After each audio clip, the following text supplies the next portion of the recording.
Let's talk about, first of all, the Alberta economy and the current state. Where is it at right now? Well, the provincial economy has been struggling since 2014. Really, we've seen a large decline in investment in the energy sector, and that's had spillover effects across the economy. And we saw a bit of a recovery in 2016, 2017, but I think that it looks like things are sliding down a little bit again, and we could be seeing an additional slowdown, potentially even a double-dip recession. Stagnant economic growth is what we see coming up ahead for the next year. Okay, let's talk about the next year, 2020. What's your overall picture for what we're going to be looking at? Well, we're still, we're in the midst of a long recovery, a long recovery process, I should say. And the part of that has to do with the fact that we're seeing a significant decline in energy sector investment, and there's growth in other pockets of the Alberta economy, absolutely. But energy is such a huge driver of economic growth in the province that it's creating some significant challenges. We're seeing it in a range of areas in stagnant employment growth.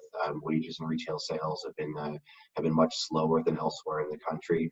And and vacancy rates in Calgary, in the office in the downtown sector, for example, are continue to be very high. And there's a lot of slack in the economy that needs to be picked up, and that's a process that is not going to be resolved overnight. Okay, as you look forward, what kind of opportunities are on the horizon for Alberta when it comes to its economy? Well, there are quite a few actually. First of all, there's investment in clean energy, whether that's in reducing greenhouse gas emissions within the energy sector itself or exploring opportunities in alternative energies.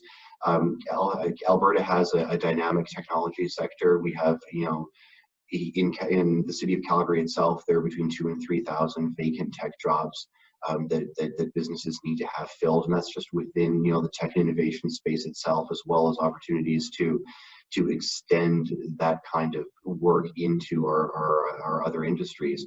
And then on top of that, there are all sorts of opportunities on the agricultural side in plant proteins, in other value-added agricultural products. And so there are a number of opportunities for growth in the Alberta economy, so we're looking forward to seeing some of that happen. Okay, last question for you, Mike. We had this week the federal government giving its fiscal update. A lot of talk about, deficit and level of deficit. What that the federal Liberals are continuing to on the path of. What's your thoughts on overall a fiscal update? Well, the update is based on, the growth projections underlying the update, I think, are relatively reasonable, if not a tiny bit on the optimistic side. The deficit's going to be a lot larger than the government had projected earlier, and that does not yet take into account many of the 2020 campaign promises. I do have some concerns about long-term deficits. I mean, to the extent that the Canadian economy continues to grow, we're probably at the tail end of an economic cycle.